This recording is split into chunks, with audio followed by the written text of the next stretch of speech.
Hi, everybody. Welcome to the channel today. Happy Pride, the very last Pride that is happening. Not ever, but just like today's the last day of Pride. So we have a really special stream today. I'm super excited. We're going to be talking about some really cool experiences with a new friend that I have, Cody Rigsby. We could go ahead and say hello. You want to say hello to everybody? Am I on?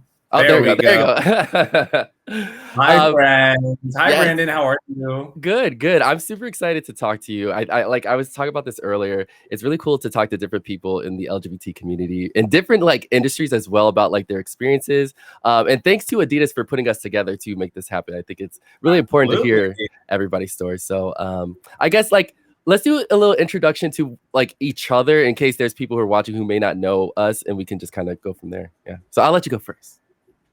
Oh, thank you so much. The host is Hi, friend. My first time on Twitch. Welcome. Thank you. My name is Cody Rigsby. I'm mostly known as a Peloton instructor. I've been in the fitness industry for 7 years. I also work as an Adidas ambassador. I am just all about making fitness an inclusive space by breaking down the barriers, which are like fear and anxiety. I think a lot of people think that fitness is so serious and it's so complicated that people get afraid to enter the space. And I think it's a really awesome space to create a relationship with ourselves and to be stronger and to be more resilient and to find, fun in movement. So, I'm excited to share my experience with you and hear kind of your experience as a gamer during Pride Month, and just shoot the shit, Yeah, I'm excited.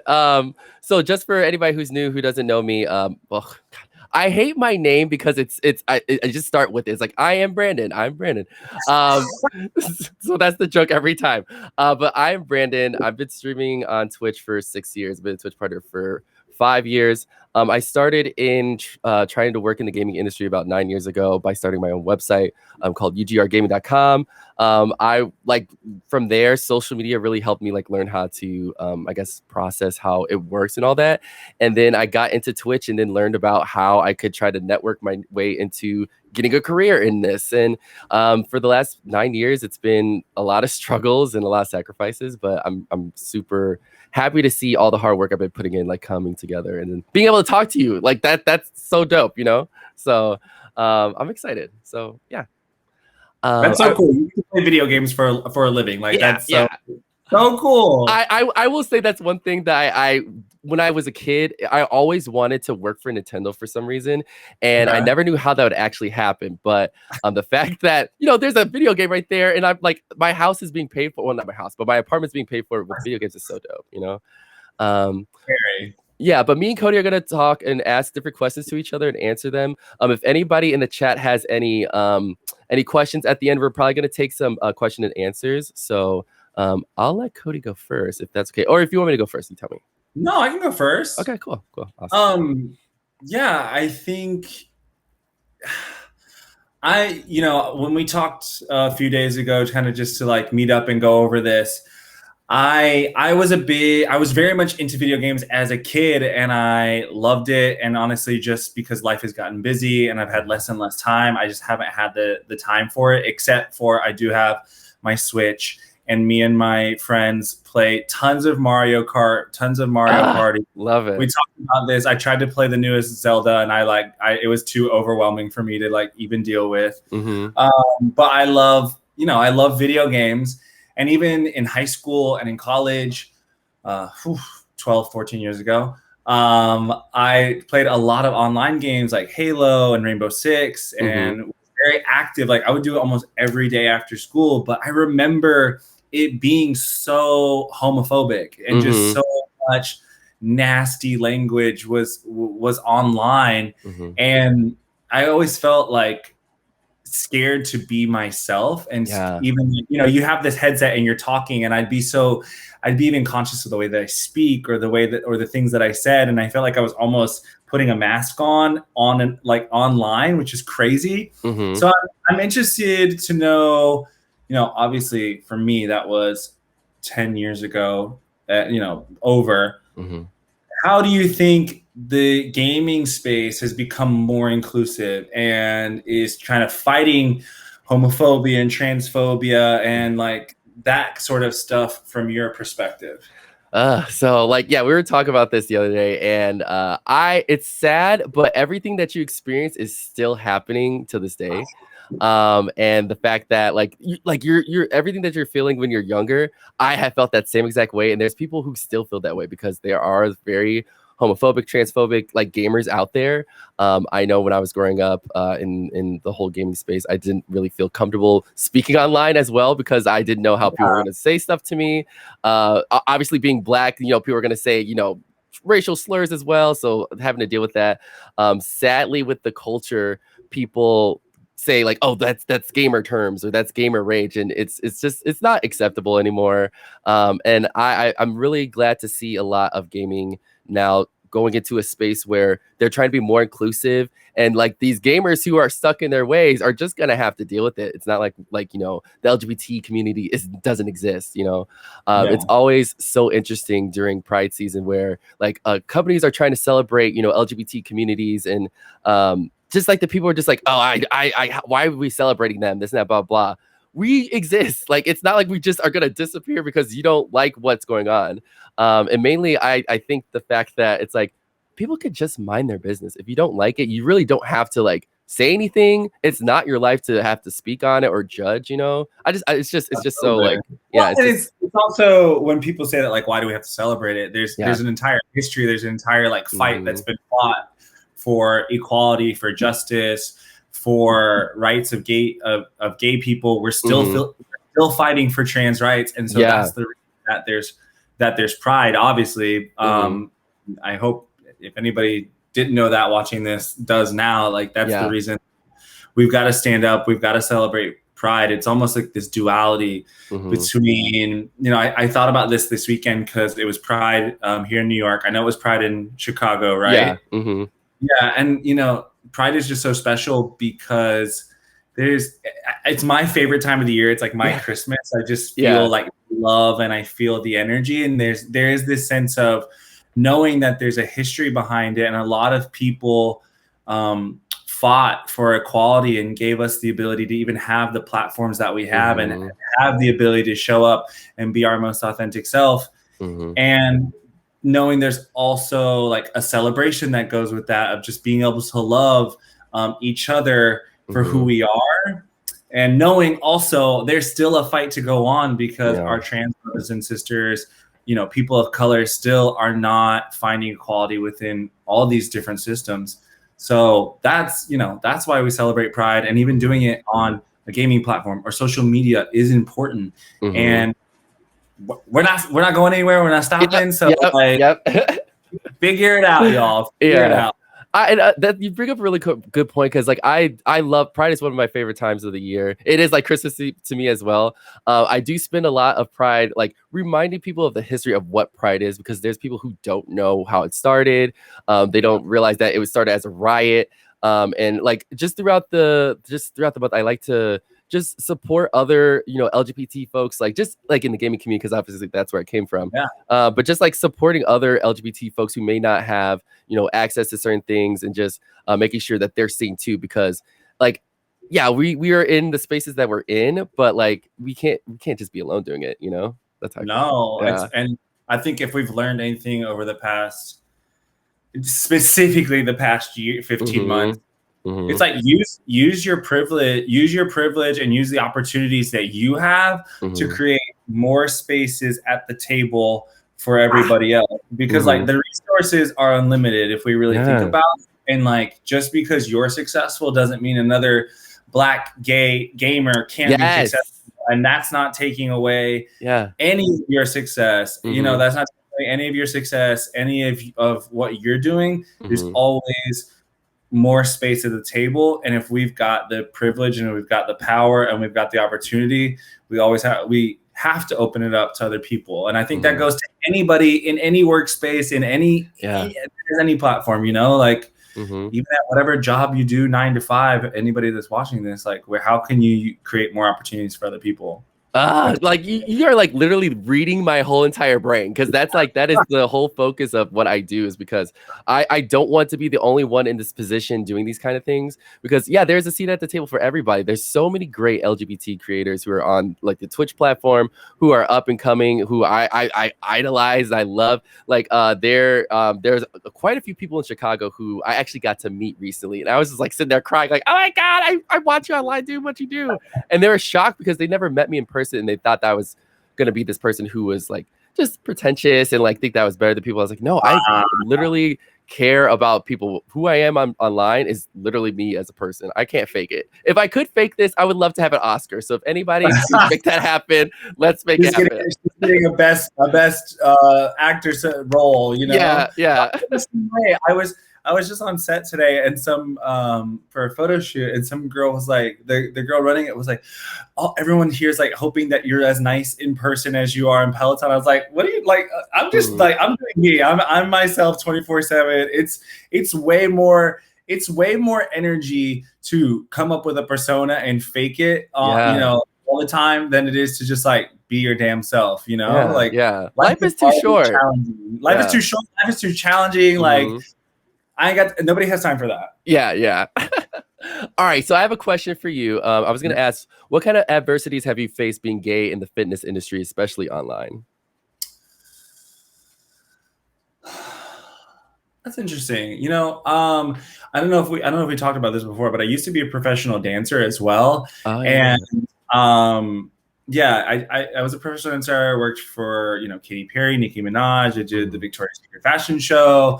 I had an awesome career, but I always felt in that space that I had to mask and be like hyper masculine to get, and because like if you're dancing behind, you know, J-Lo or Nicki Minaj, like they want these like tough looking guys, even though it's dancing, it's almost ironic. But you know, I always felt in that space I had to like put a mask on and try to be someone I wasn't, and like just to get a job. And so that was always challenging. And I think some of that followed me into my fitness career when I first started. And I don't think that like these boundaries or these expectations were really set by anybody else. And I think that's really true of a lot of the things that we go through as like queer people. Like I think a lot of expectation we sometimes put on ourselves, and we judge ourselves. But I'm going to say this, like when I first started fitness, I was trying to fit in this box of like being this perfect guy that like has all these like crazy workouts and eats perfectly and is just so raw and intense and just like super inspirational in the most I guess cliche way. And it was so uncomfortable and nobody responded to it, and it wasn't like, it just wasn't authentic. And the moment that I allowed myself to be silly and to just be fun and like comment on stupid shit about pop culture and talk about Britney Spears and Beyonce, like that's when people to like really connect with me and really like understand who I was. And it's like the adversity I feel like was kind of placed on myself, and I was putting this expectation of what I was supposed to be.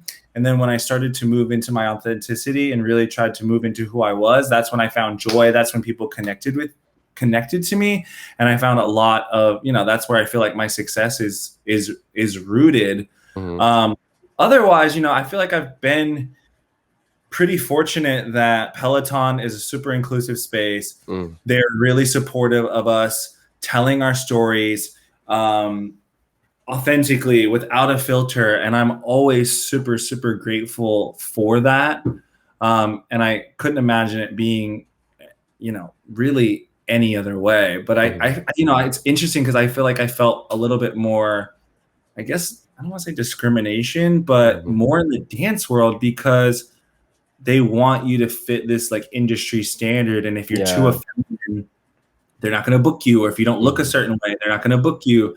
And I think things are changing. You see a lot more of, you know, feminine choreography and, you know, more expression in dancers now. But, you know, like 8 years ago, it was a completely different world. You know what? You bring up such a good point, because when I first started all this stuff, I did not say anything about like my sexuality because I was so nervous of what I was gonna deal with. Just because like we are known to, like with gamers, like it's in a very straight dominated world. Yeah. So I didn't say anything for a very long time, and it took at least 3 years for me to be like very comfortable. I actually reached out to like a fellow streamer who actually was like the first like gay streamer that I knew. And I had a conversation with him at a convention, I remember, and I was asking him, Wow. how are you open and honest about it? Like, I'm just trying to figure that out. And he just told me like to be myself. And I think the other thing that helped me was because the very first TwitchCon, there was a LGBT panel which I attended, and I remember I sat there and was so impressed that everybody was just open and honest about themselves. And I told myself that next year that I would want to be open like that so I could be on that stage to do the same. And for like 2 years after that, I was on the LGBT panel for TwitchCon for the second and third year. And I was like, you know what, let's tell our story, you know? Let's manifest it. Yeah. Let's manifest it. You put Yeah. it out there in the Yeah. universe and you made it happen. And Mhm. like, and that, I mean, it's a very similar story. Like the moment that you moved into being yourself, to Yeah. actually like speaking on your actual experiences without a filter, Mhm. without trying to fit into somebody else's idea of who you should be, Mhm. or anything like that, you started to find your success because you're Mhm. putting away that baggage. Like, look how exhausting is it?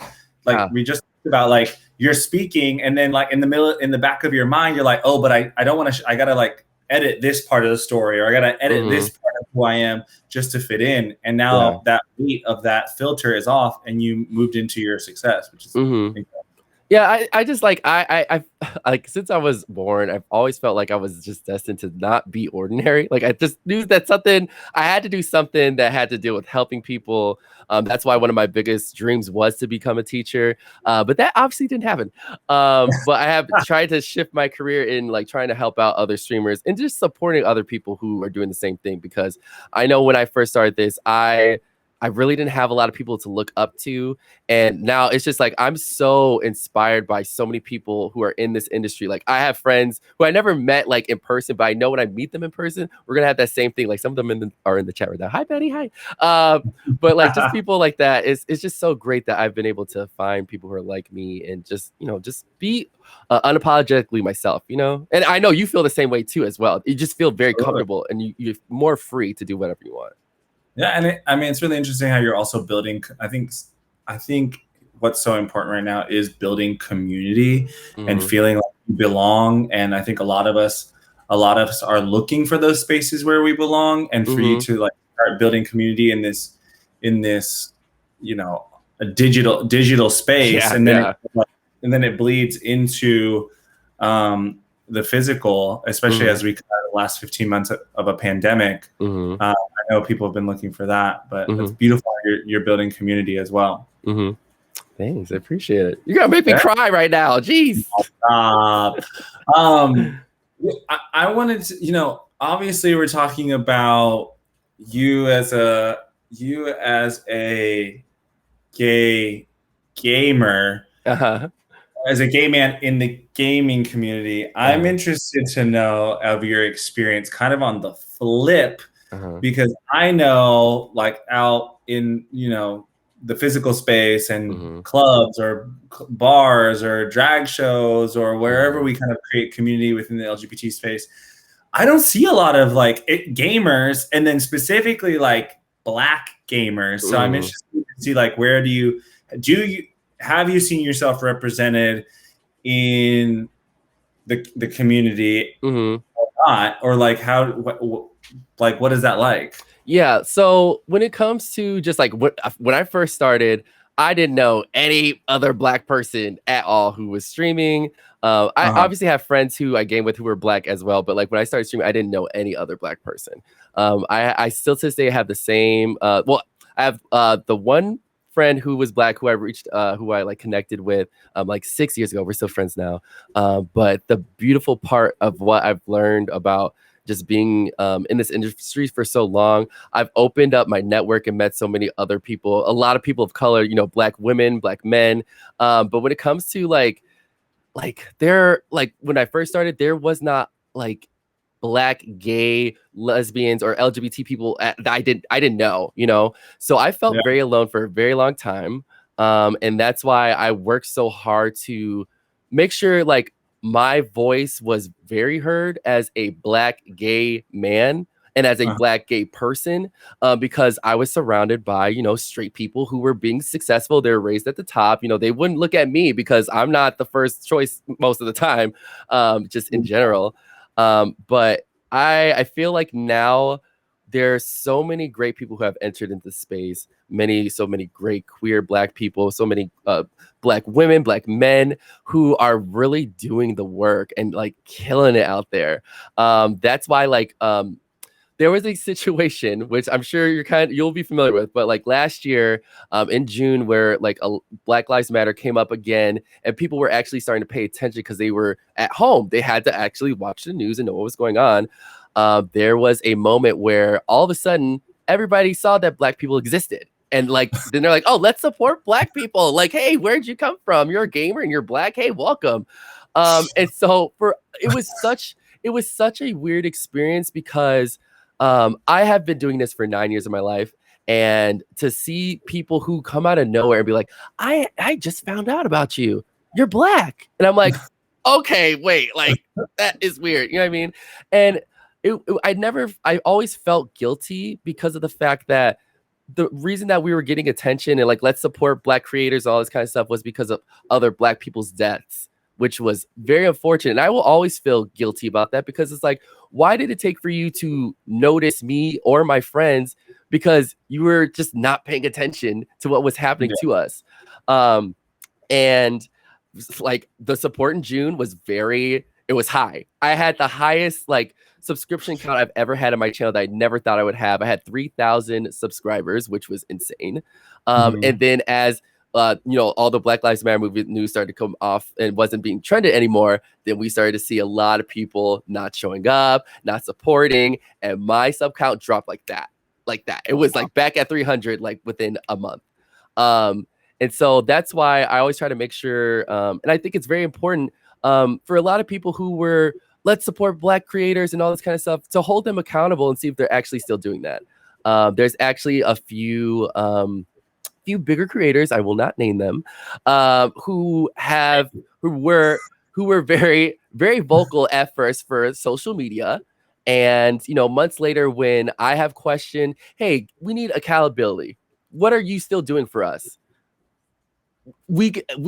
Us asking got us backlash from their audience. And these are white straight men being like, why are you questioning me? I help out Black people. I put up a post. I donated to a charity. That's not helping. If you do that, that's not going to, if you're not uplifting Black people or helping out or using your privilege to help other people, then that's not doing anything. And it's performative. And there's so many performative people on this platform, and it's the real tea. It's very true. And that's why you're feeling it. That's for sure. Yes. And so that's why I literally, I try to make sure to talk about it and continue uplifting, you know, people of color, LGBT people, because if they're not going to do it, I'm going to do it, because I know I want to see other people like me in this kind of space as well. And it's been a long, hard fight. I'm sure, like you deal with on the internet, people are disgusting and say really messed up stuff. But I'm willing to take that, like just a nasty comment on the internet, to know that I'm hopefully inspiring somebody else who is also Black and gay and has not seen somebody in the gaming space to actually, you know, see someone like me and be like, I can do it too. Because that I think that's what my mission is in this world, is to help other people see the belief in themselves that they may not have seen before. You know, I came from nothing and I lost everything. Yeah, that's very powerful, and a lot of people need to see you being successful, and a lot of people need to see that you can do it, so that they feel like they have a path forward and they have a path towards success. Mm-hmm. Oh, so we were good to deep. I got a question for you. Okay, sorry. So my next question for you is, what advice would you give to other gay men trying to get into the fitness space? Wow. That is, I mean, that's a loaded question for sure. Mm-hmm. Fitness is not, you know, what I love about my job at Peloton and what I love about the Peloton brand is that you're never going to hear us talk about weight loss. You're never going to hear about, getting bigger, getting smaller, fitting into pants, six-pack abs for summer. Like that's never what we're going to talk about. Yeah. We're always going to bring it. We're going to always keep it at a foundation of it being about being your best self, creating a relationship with yourself, being resilient, being strong, finding your power, finding your purpose, finding what your mission is through movement. And I know some people might from the outside really roll their eyes and think that's weird, but when you work out your body, when you create that relationship with your body, you're really sharpening tools that remind you that, if you can get through the challenge of running this mile or get through the challenge of lifting these weights and getting through the challenge here, it's going to remind you of how powerful, how resilient, how much you can do outside of that workout. It's like you're crafting, you're taking this hour and it's going to follow you through the rest of your day and your week and all of those and throughout your relationships. And so look at it through that lens and look at it as a stepping stone and as a first step. But I always think of when someone enters the fitness space, find something that you can that does create joy. Is there something that you really like is like we have dance cardio at Peloton. Like maybe you're not into cycling, but do you like to dance? Do you like to move and be silly and have fun? Okay, well, maybe that's a place that you can start. Maybe you don't have the strength to pick up weights, but we have body weight classes that are for beginners. So find an entry point that has joy to it, even if it's just like a playlist that you like. Because even at Peloton, you can look at the songs that are in the playlist, and it's like, oh, I really love half of this playlist, so I'm going to be at least enjoying the music, if anything. So I think it's about finding something that brings you joy about that workout, and then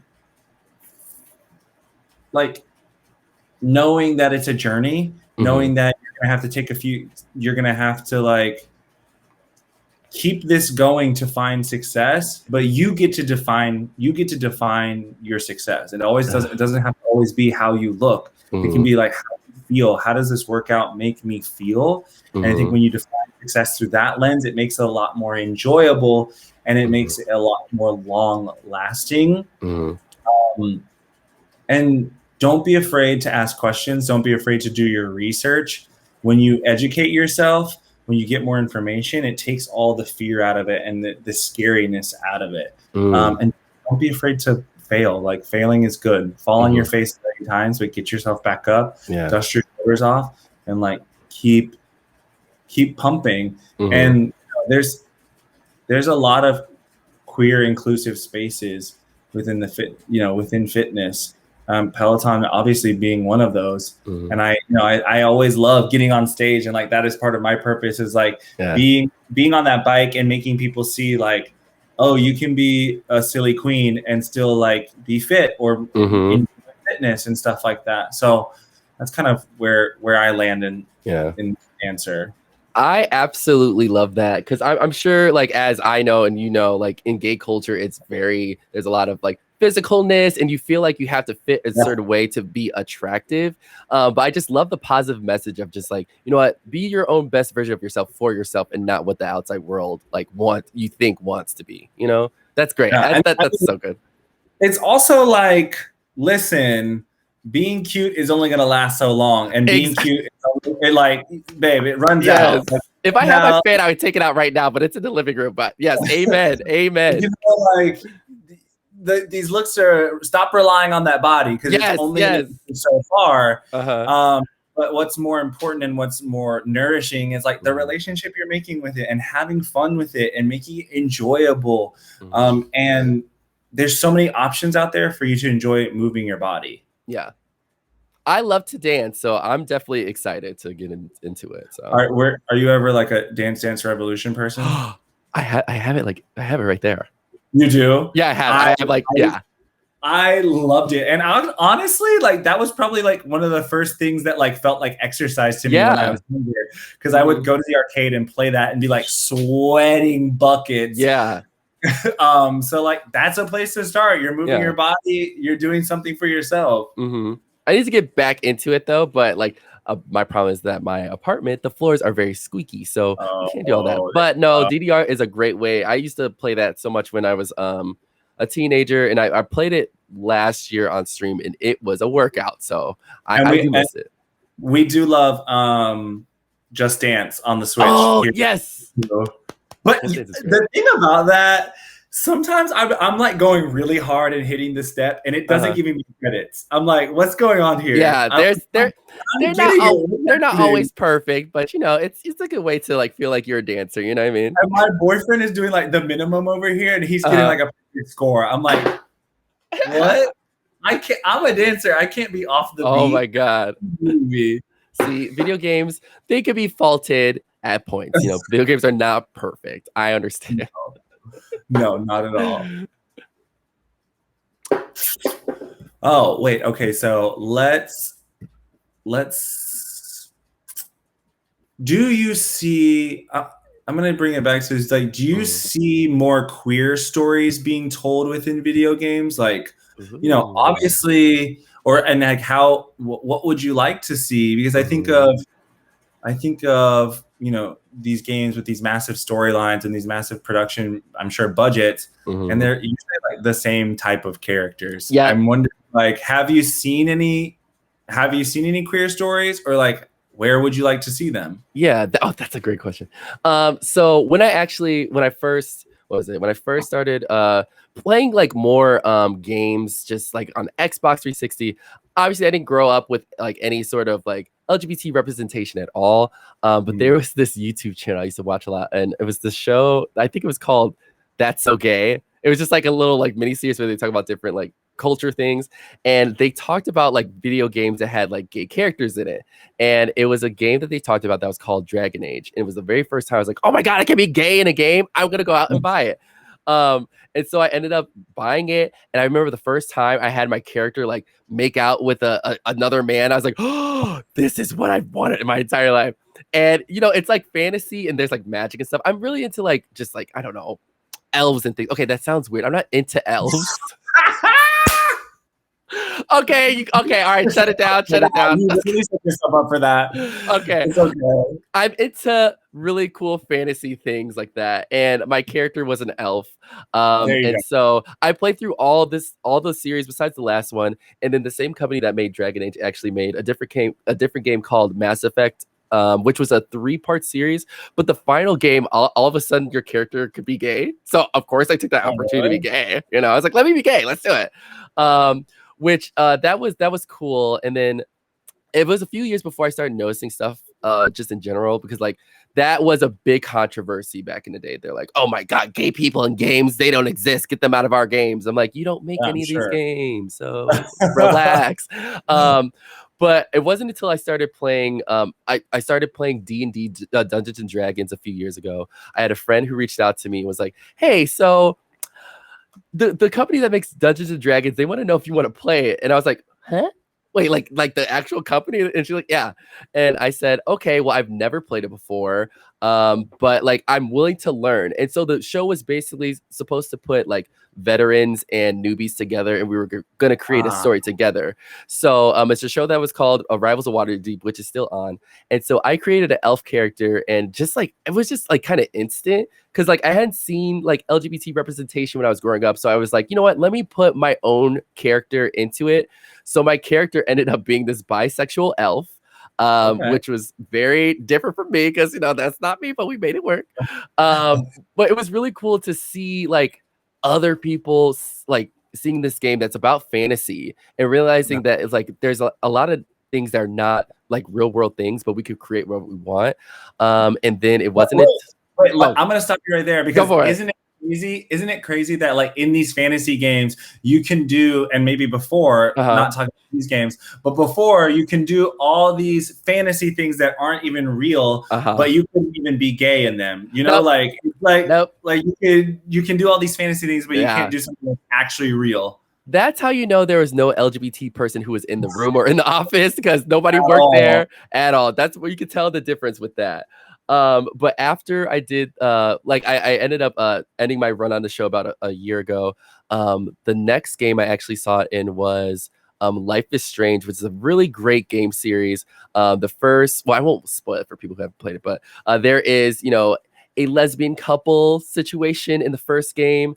And then there is a new game from that company. It's called Tell Me Why, that has a trans character in it, and they tell the story. Yeah, and the game is very good. Like, they do a really good job of trying to represent the trans community. It was actually, I believe, the very first game that was like a AAA game or indie game that had like a trans character in it, and they tell their story so good, where it's just like, it doesn't feel like it was fabricated to make people feel good or anything like that. They were telling the story because it's like, no, this is a real community that's out there that should be represented. But those games are always good. It's very good. That's but it took me till I was 30 to actually see like LGBT representation in video games. Not shocking, but here we are. Not shocking. Yeah, I want to see like a storyline with a main character, boy, like that has a boyfriend. You know, like, and it making it normalize it. You know what I mean? Yeah. It's just I feel like the gaming community, like the raging gaming community, is not ready for that. But I feel like we're going in such a great turnaround where people are being more inclusive and understanding that we do exist, and that we should be seen and represented in these games that people are making. It's a good turnaround, I think. Hopefully when I'm 60, I'll be still playing video games, and we'll finally have that boy and boy video game. There you go. Not 60, not 60. We'll get there sooner. Yeah, we'll get there. We'll get there eventually. Yeah. We're going to make sure that happens. Yes. So if you're a developer out there looking for some game ideas, put some gay people in it, please. Like ASAP, like now. So ASAP. All right. Yeah. So my next question for you is, this is really interesting. I cannot wait. So what is it like to be recognized on the streets of New York City? I get asked this question a lot, and more people always like come up to me and say hi. And, it's always really kind of like nourishing to the soul when people connect with what you're putting out there. And I'm sure that you've experienced that too, for when people kind of reflect and they express like, hey, I really love your rides, your content, what you say. And so it kind of gives purpose and it gives meaning to the things that you do. And maybe, I'm sure you're so used to doing what you do that you kind of get lost in the day to day and you forget the effect that it has on people and the story that you tell. And so it's always really nice to have people express their gratitude and express their love for the things that you do.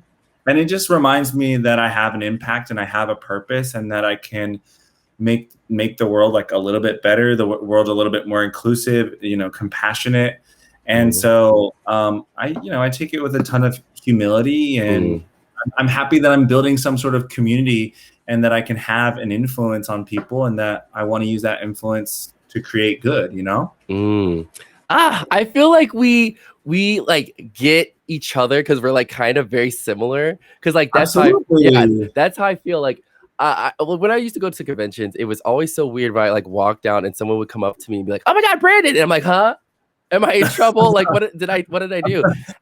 What's going on? And a lot of people know me from Twitter because, I meme a lot, and I'm very wild on Twitter. Opinionated. I'm very opinionated. There you go.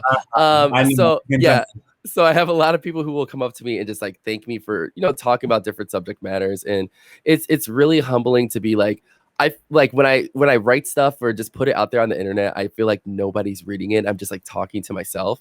But to actually see like it having responses and seeing like changes being made on things that I've said, it's like, whoa, okay, I guess I do have some sort of voice, but I know my responsibility with that and to not abuse it.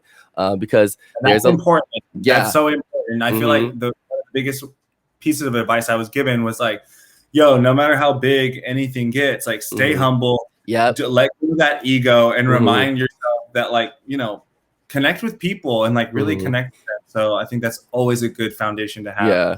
No matter what you do, because, the moment you get any sort of power, it's easy to like, use that as leverage to be better than. And when you use your power for good and to like lift people up, that's a strong foundation. Exactly. And and I always say this because like unfortunately in the streaming world, there are people who think they're just the hottest thing in the world. And I'm like, okay, take it down 2 pegs. If you're not Beyonce, you have no right to be acting like that, Yeah. Beyonce is like, Beyonce knows she's Beyonce, but Beyonce's not walking around being like a jerk to people. You know what I mean? I would hope not. Yeah, exactly.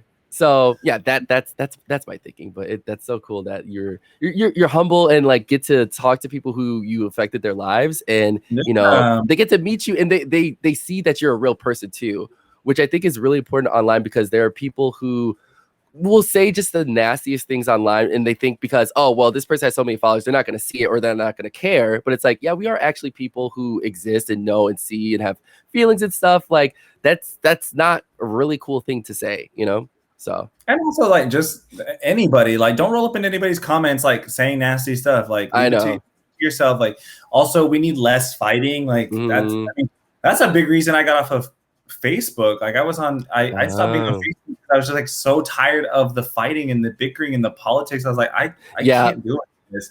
So like, honey, keep it to recipes and cat videos and just like let's have fun. The internet is to have fun, and you can keep all that over there, Yeah, that's how I feel. Facebook is kind of scary. So yeah, a little bit, just a little bit. Yeah. So you obviously love video games, but like, what is your favorite thing about video games? Like, what is your favorite thing about it, and why does it bring you so much joy? I think a lot of it. Oh, this is gonna be kind of deep, and I actually probably never talked about this before. I think a lot of it has to deal with like trying to find happiness as a kid. My father was not around. I grew up in a single family home. My mom did great. I have a older brother, younger brother, and we were very close when we were younger. And video games, like my mom would buy them for us. One, to get out of her hair, but two, just like so we had something to do. And video games always were something that helped me escape. But also when I think back on it, I found a lot of my queerness as a kid playing video games. Like I always felt myself connecting with the female characters, because like, oh, I got that dress too. Yeah, I was a Chung-Li master, a Katana master. But just like, yeah, video games just kind of made me realize like, I don't know, I could dive into things and not worry about life, because life was very hard for me for a very long time. And like when I first started to try to make my way into this industry, video games is all I had. I didn't have a job. I was like, at that time, I was living with a boyfriend who allowed me to stay in our apartment and not have to pay rent. But I was playing a lot of video games, which I was like, you know what? This is something I really wanted to do. And I actually thanked him. Actually, we're still on good terms. I thanked him last year when stuff was starting to happen for me. And I said, I really want to thank you for allowing me to be myself and supporting me and being my number one cheerleader, because I never had that. And the fact that this is years later and I'm like kind of going in my own kind of journey, I really do appreciate that you're in my life when we were together, and you allowed me to be the gamer nerd and figure out what I was trying to do. And if I didn't have that situation in my life, I would not be here. Yeah, because it was I've dealt with a lot of really hard situations, but video games have always made me kind of go back around, and the community that I have built from video games has been awesome. I just went through a situation where I was not feeling very confident about myself. I felt like I was with someone who did not support me or respected me. And I've been doing this for a very long time, and I have a lot of confidence, but when it's like the person who you're with is not giving that to you, it puts you in a really bad space. And I finally was able to get out of that situation, and I was able to come back to my stream and literally talk to them and be like, this is what I love. This is what I absolutely love. And I never want to change anything about what I do for someone else, because this is my happiness and being a part of it. And video games are a part of it. And if you are not with it, you have no business being in my life at this point. Yeah. So, Why? It's literally all about finding your joy, and wherever you find that is really important, and you got to protect that space. Yeah. And I agree. Like, video games were always kind of that escape. It was always that always that fun when life was not great, because I also come from a single parent household, Mm-hmm. just my mom, and grew up super poor. And I always remember that being like one of the things that I really like loved was video games, and it was that escape and made me kind of forget about what's going on. Yeah, yeah. Well, that's why I'm also really glad that you play the Switch now still, because like, the Switch has some really good games. You know what I mean? Some of them are very quick and short, but it's like that quick little like play session, totally worth it, Absolutely. Yeah, And yeah. I think for me, it's almost like a family moment. I don't think we never talked about this, but I live in New York. I'm an only child, and I've never really felt like I had like a big family. And then when I moved to New York, I was really fortunate to make this amazing, like, create this group of friends that is really connected and really supportive and really loving. And so I always felt like for the past 15 months, like my chosen family, we've been like so much like Mario Kart, and we play it all the time, and it almost just feels like very familiar and just very like connected in a really wholesome way, even though like we're calling each other bitch and like cursing at each other like when we're playing Mario Kart, but it's like in the most loving way. But yeah, I think that like there's like an escape that comes with video games, but also like a connection. And I mean, I think about it that I create it within the family space, but then how you're also building community here and allowing yourself to be seen so that someone else feels themselves seen in this space as well. Yeah, which is so important. And you brought up a really good point, which about chosen family, because I literally went through that's the same situation during the last 15 months.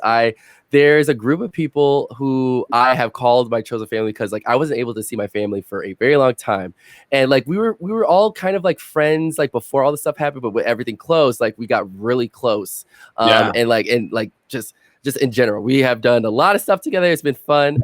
But those people, I treat them like they are my family, because I've never really had a lot of gay friends just in general. And this group of people who I've been able to connect with over like the last 15 months, they mean it so much to me. And I've tried to tell them so many times, just in general, but like their friendship and allowing me to be myself and all that kind of stuff, and willing to laugh with me at me being silly, it means so much. And I think a lot of people who may not have their family around, which I think is very important to talk about during Pride, like if you don't have an accepting family, your friends and the people who surround you, who support you, those can be your family, your chosen family, who can really be there for you as your support system. They don't have to be blood. More supportive than the people who you just seem to share blood with. I mean, listen, just because that's how they came into your life doesn't mean that you need to keep them in your life. Your joy is more important. Your happiness is more important. And if someone's not along for that journey, then like it's their loss, to be honest. True. Well, let me see. We're getting to the last few questions. So if anybody has any questions for us, please put them in the chat. The moderators are putting it in here for me, so I'll ask them when we get to it. So put the questions in the chat so we can answer them. But let me see. My next question for you is, did you grow up playing video games, and what's your favorite game? I did. We kind of talked about that before. I'm trying to think of like some of my we talked about this before we went live, because I saw your Street Fighter versus X-Men background.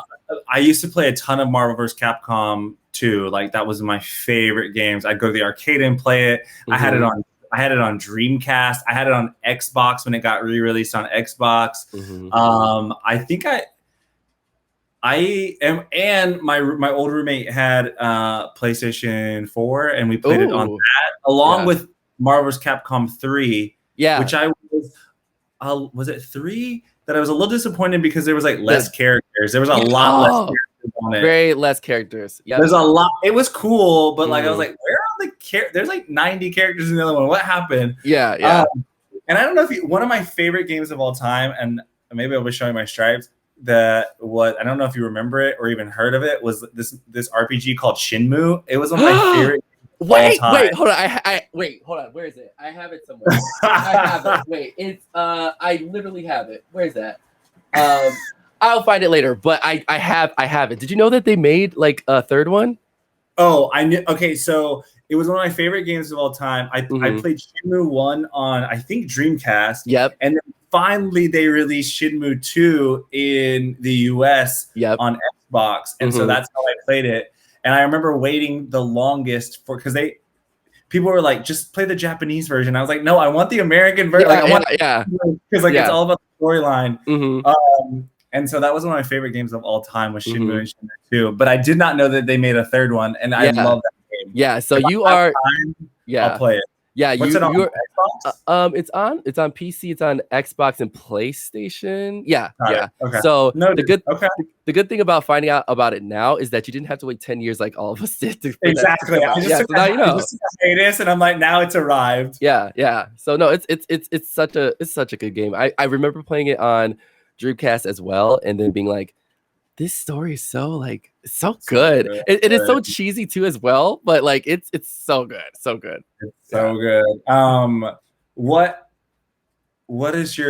Who's your Mario Kart pick? Oh, this is hard. I have several. Okay, which game though? Which game? What's the newest one on Switch? I think it's 8. Okay, so I love to go with Peach. Peach is like one of my favorites. What is her name? She looks like Peach, but she has a blue dress. I cannot remember. Rosalia. Yes, she is the one who I love. And I also play with her in Mario Tennis. If you haven't played Mario Tennis on the Switch, it's actually pretty fun. My roommate had it and I haven't played it yet, but I've been told it's really fun. Yeah, it's really fun. Like there has been so many times I would sit there and just like, I'm not into tennis, but I'm really into this, you know? Yeah. The Mario series has a really good way of like putting in sports that you wouldn't think that would work like in a game like that, but they work somehow. And I gotta get the golf one. Sometimes you be sweating, like you are sweating playing Mario Tennis. It is a workout sometimes. Yeah. Let me see. So I think we can go to the question and answers. We have a few questions here, so I'm gonna go ahead. For the first one, let me double check. So the first one is from Stargirl saying, Cody, what is your path to wellness and fitness? How do you feel empowered through it? And how can we empower each other through it? Wow. Okay. My fitness, my journey has been long. And I think something that's super important to also know is like I'm a meditation teacher as well. And I think that came out of a really low point in my life where I went through a hard breakup and I was really trying to discover who I am and kind of also process my faults in the relationship. And that really helped me create an honest, and for the first time, I think in my like 30 years of life, at that point was creating a relationship with myself. And that's why it was so important. So if I know meditation can be scary because you're like sitting there with your own thoughts in silence and it's a really weird process, but it's a really, really awesome thing to do. Sorry, second part of the question? Let me see. It was how do you feel empowered through it, and how can we empower each other through it? Yeah. I feel empowered by it because it really is creating a relationship with myself and it makes me feel strong. Like, bitch, when I like run a mile and I'm fast, I feel strong. When I pick up weights, I slay it, I feel strong. And so it empowers me to take that same attitude and that same mentality into everything that I do. It really does build confidence. Like you remind yourself like, oh shit, I can do amazing things. And I think wherever you feel confident and you see somebody struggling, or wherever you feel empowered and you see someone not feeling so great about them, like lift them up, tell them they're doing great, like celebrate their successes. And I think that energy becomes infectious. And I mean, that's fitness. That can be in gaming, that can be in the boardroom, that can be in school. Like lift your people up, tell them they're doing a great job, tell them you love them, tell them their outfit looks cute, like hype each other up. We ain't got all this ego, like give people love as much as you can in little ways. And I always say like a smile can go a really long way, even to a stranger. I think, when you have those moments where you smile at a stranger, it is really empowering. Oh yeah. Like I everything you're saying is absolutely true. I know for a long time, I did not feel, like I said, I didn't feel very confident in myself because, you know, the person who I was with was not literally saying anything to me at all. So it was just like I was feeling like, do I look bad? I don't feel good about myself. But it does go a long way when you actually say what you mean to people, because like it really does go a long way for sure. Yeah. Let me see. So we have another question from Enemy of All of Us. It says, how do you both deal with being recognized in public, positive and negative from that? Which we kind of talked about that, but not the negative, which I think that's going to be very interesting. You know, it's rarely negative, and I actually said this the other way. It's, I don't want to say negative, but can get a little awkward when alcohol's involved. When someone has something to drink, I'm like, okay, you didn't need to say that, or like, thank you so much, like, very nice to meet you. But most of the time, most people are really positive, and even when people are even like outside the boundaries of like normal, I like kind of excuse them because they're just like nervous, or like maybe they didn't know what to say. So I'm just like, you know what, thank you. I'm sure you meant well by that, but it just didn't come out right. Yeah. The only negative experiences I've ever dealt with like someone in public was maybe people who I've had disagreements with on social media and like took them out of my life. And so they would see me in person and then want to talk about it. And so I'm kind of like a one strike kind of person. Like I'm very like strike. Oh yeah, like it's like if you come at me incorrect, if you come at me incorrectly, I just don't do it. I'm living with petty trauma. Yeah. I'm very petty. Trust me, I'm very petty.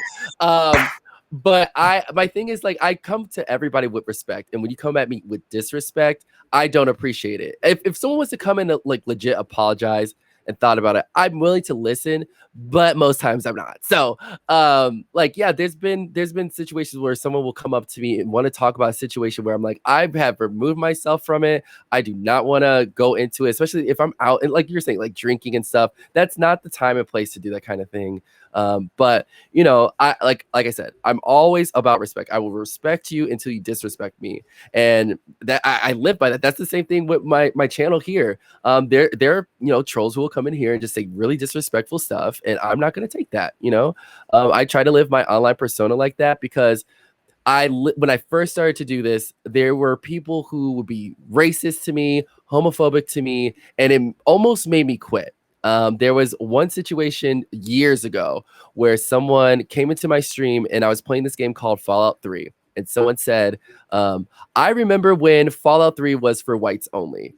And that took me out. I remember I cut off my stream and I was like, man. It just has to be so exhausting. And I remember it like that. I stopped my stream. I was like, do I even want to do this anymore? Do I want to deal with like people coming in here and being abusive to me and saying things like that, and they don't even know me? They look at my skin and say these things. But I don't know, something in me said, you know what? I'm not gonna let them run me off this platform because that's what they want. And obviously insecurity though, like that's their insecurity, that's their ignorance, that's their that's on them. They got so much stuff. They got so much stuff going on with them that they need to say anything like that. Like, don't let anybody's ignorance or bullshit like bring you down or take you away from something that you enjoy ever. Yeah. So somehow, like, I got some confidence that was just like, you know what? Screw these people. I'm going to stay on this platform and do what I need to do. And then years later, I'm still sitting here today where whoever said that to me, they're probably sitting their sad little life and not doing what they wanted to do. And that's why I have to be petty sometimes, because people will walk all over you if you allow them to. And I don't allow people to talk to me any kind of way, because especially that I'm a very nice person until you mess with me or my friends. So that's that. Noted. Yes. So let's see. The last question we have here is, okay, would Cody ever do a video game music ride? That's a good question, actually. I don't know. Like, that's very niche. So maybe like a 20-minute ride. And just because I love y'all, I just don't even know what's available to do that, because we don't use like a typical music like subscription service. Like we have to get rights through all that. So I'm wondering like how those are interconnected. I'll work on it. We'll see. But it's not the first time that someone has asked about that. Someone has slipped into my DMs about that, and also like anime songs, which I think are maybe a little bit easier to get in. They're very fast. Some of them are very fast. There are some very fast ones, but there's really cute ones too. Yeah, true. Yeah, I found myself listening to like a lot of anime music sometimes, but like in my bed secretly, so people don't know. You know? Yeah. What's your favorite anime? Oh my god, Cowboy Bebop. Okay. They're actually making a brand new, they're making a live action version of it for Netflix, which I'm praying that they don't mess it up. Oh my god, did you see Full Metal Alchemist, the live action? No, I heard, and it was no one. I was just like, y'all, what is going on here? I don't know what is this all about? Yeah. Did you ever watch Dorodoro on Netflix? That sounds familiar. I think it's so good. Oh my god, I'm obsessed with it. I watched it like that. Oh, it's so good. Oh my god, it's so good. I'm trying to get into more anime stuff, but it's been hard because I'm always working. Yeah, working and stuff. It's a lot to follow, and there's all these storylines. But I watched a lot of it in quarantine. Also, okay. The Castlevania series on Netflix is great too. Oh, I heard that's really good. Don't they have a second season too as well? They have like 4 seasons. They just released I think. Don't quote me on that. I know they have at least 3. They just released another season. And it gets so good. Oh, okay. Now I might have to watch it. I do have a Netflix subscription. With it. Yeah. You don't have a Netflix subscription? No, I do. Oh, I was like, come on, you got to at least have somebody. Trust me, I definitely have one. But if you have not checked out Cowboy Bebop, I suggest it. It's I think it's the one anime. I remember trying to watch good that music. Yeah. The story is pretty deep, but the music and the music is really good. I suggest it to everybody who's like not really into anime, but like looking to get into it. But if you're already into anime, that one just like blows out of the water. It's very good. It's very short too, so you could get through it probably in the weekend. Yeah. Okay. Yeah. Wow.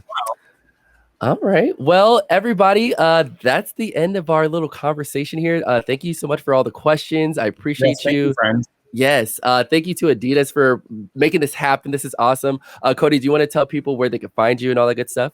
Yeah, of course. You can find me at Cody Rigsby on Instagram. And if you are looking to try out Peloton, you can download the app on your phone for free. I think, don't quote me, I think like 3 months are free right now. I could be so wrong. At least 1 month is free. Ooh. So we've got, cycling, strength, body weight, yoga, Pilates, bar, meditation. There's something for dance, cardio for everybody. So join me, come take my class, come take my colleagues' class. We will always want more people in the fitness space. And I promise you, it's not that deep and scary. I love that. Well, if you're new here and have not met me before, God damn it, I am Brandon. You can follow my channel. It's ironic because it's like I am Brandon is your name, but like I am Brandon. Like literally, I didn't even think about that when I did that, but it's okay. But once, if you want to follow me here, make sure you hit that follow button on this channel. You can follow me on Twitter at I am Brandon TV. You can follow me on Instagram. Yes, please actually follow me on Instagram because I'm trying to hit 10K and I'm trying to get that swipe up feature. So we're really close.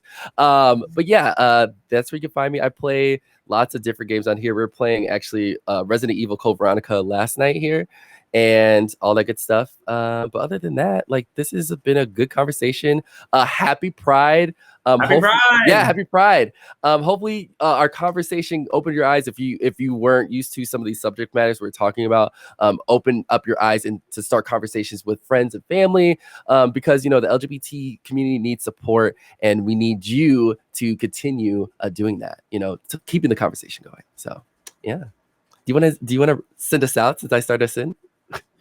Yeah, I mean, thanks for everybody for showing up. Thanks for Adidas for hosting us in Twitch, and it's been a pleasure to meet you. I am Brandon. I'm going to use your Thank you. I use it for you, and I hope that like anybody in the gaming sphere, listens to this conversation, and when they start hearing homophobic, transphobic bullshit online, Call it out. People know, call it out because the more you call it out, people get scared to say stuff. And the same thing with racism and xenophobia and all that stuff. Like when you hear it, you call it out, that makes people more scared. So we want to make a more inclusive, fun space for literally everybody that wants to be a part of it. Yeah. Okay. Well, we are out, and we will see you on the internet in the digital world and wherever we see you. All right. Y'all have a good night. We'll see you.